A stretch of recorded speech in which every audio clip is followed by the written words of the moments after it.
everyone and welcome back to my channel. My name is Nila. If you're new, today I'm going to talk about living in Singapore versus Sweden. This is part 1 out of 2 parts. So in this video I'm going to talk about housing, ways of living, public transportation, crime, what else, cost of living, more practical stuff.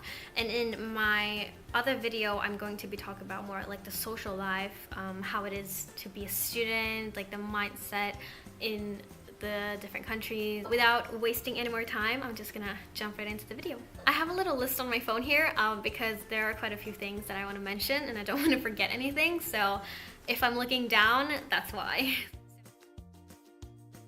So starting off with housing and living, I'm going to start off with Singapore. So the most common ways of living in Singapore is either an HDB flat or a condominium.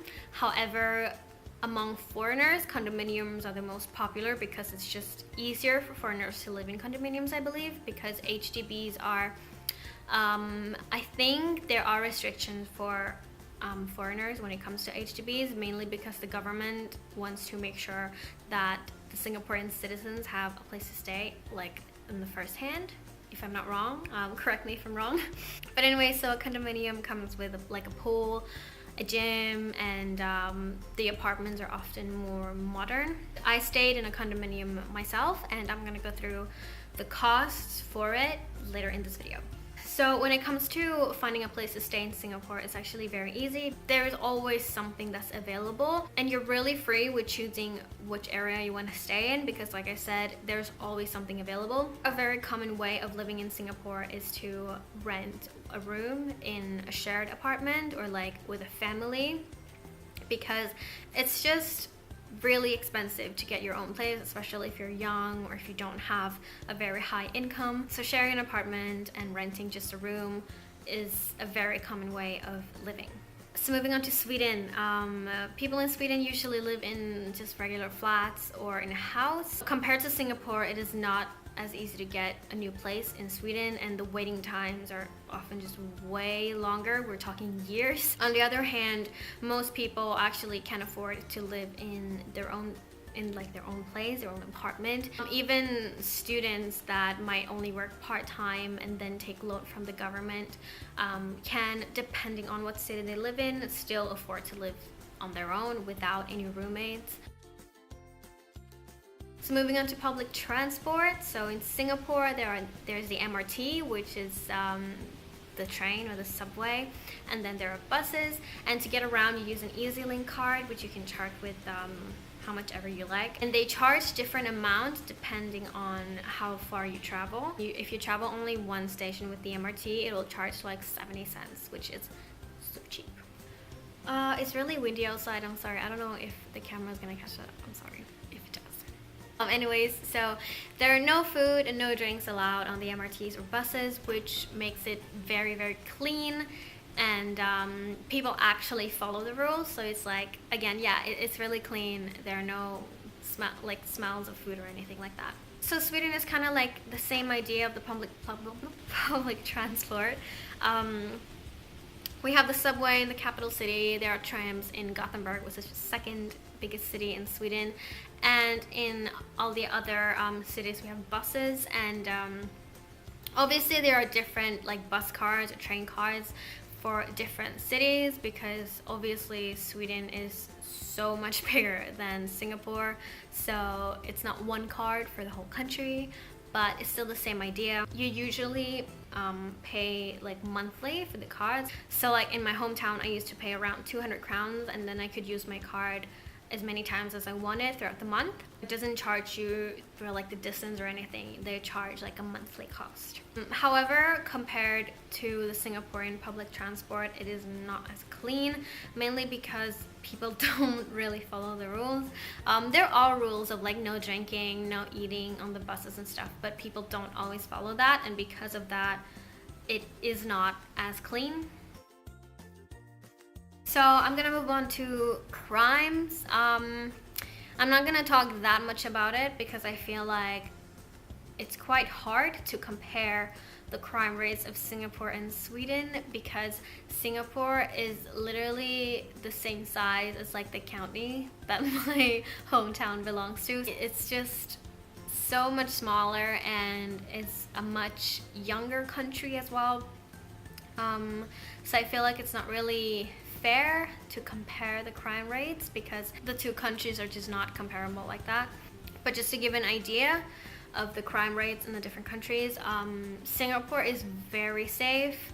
There are very rarely any crimes, and the crimes that are pretty mild compared to other countries. If I'm not wrong, I think Singapore is like has the lowest crime rate in the world, or like at least is one of the countries with the lowest crime rate.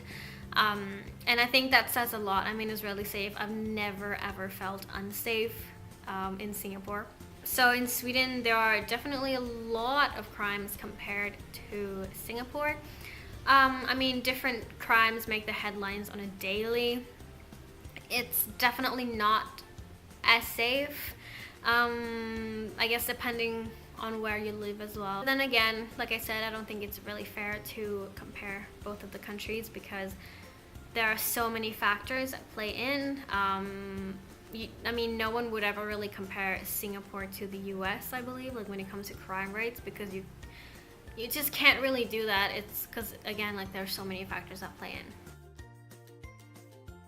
Okay, so cost of living. So if you've been following me for a while, you know that I went to Singapore to study. And basically what I did before that was I took a loan from the Swedish government. And on top of the loans, you're also given a certain amount of money to study. I know that's really weird, but yeah, it's good though. We get that in Sweden. So I got a total of $2,000 a month. And from that $2,000, I paid rent, and my rent was $1,100, and that again is for one room in a condo, and I shared bathroom. So from that, I was left with $900. I paid about $50 for my public transport every month, and from there I spent around $300 to $400 on food. It really depends. I know that that's quite a lot of money to spend on just food. I think within those 400 it would be food and like groceries, because I cook at home. I actually never really liked hot cross sandwiches that much. I prefer to cook, even though I wasn't really allowed, but still. And yeah, buying groceries in Singapore is quite expensive, and in there I'm thinking like toiletries and stuff as well. So after that, I'm left with about $450. And then I paid around $30 or $40 a month for my mobile plan, which leaves me with about $400 left. And that is a little more than 2,500 crowns, which is actually really good, I think. I have to admit though that I'm not always very good with money, especially not when I lived in Singapore. I think you can definitely live really cheap in Singapore, but I feel like I just hadn't done enough research for that. Yeah, I feel like there were a lot, for me personally, I had a lot of like unexpected costs, and also shopping. So now I'm just gonna kind of like try to think of what I would do with money if I lived in Sweden. So about $2,000 is around 12,000 Swedish crowns. And let's exaggerate a little bit. If I still live in my hometown, and if I paid rent, which I probably wouldn't because I'd be living with my parents, but let's say I would, I'm gonna exaggerate a little bit. I'd probably pay around, let's say 7,000 a month. Again, it's a little exaggerated. You could get probably like a 2-bedroom or 3-bedroom for that money. So like a studio apartment will be much, much cheaper. But again, I'm exaggerating. Again, it depends on what city you want to live in. If you want to live in Stockholm, the capital, I mean, 7,000 is probably quite normal. You might even have to pay more. So that leaves me with about 5,000. And from that 5,000, I would pay about, let's say, again, depends on what city, but let's say about 500 for public transport, for like my bus card. So it leaves me with 4,500, and from that I would probably spend around 1,000, a little more than 1,000 probably on food and, you know, groceries and stuff like that. So it leaves me with 3,500 crowns. So which country is more expensive when it comes to cost of living? I would say that Singapore is definitely more expensive, mainly because of the rent. You can, like I said, live cheap in Singapore, but that mainly applies to the food and not really the place that you live in. And then again, it also depends on how you like to live. Personally, I prefer to never ever share an apartment with anyone again, especially if I don't know them, because I don't know, I personally had a really bad experience with the places I stayed at in Singapore. Obviously it doesn't have to be like that for everyone.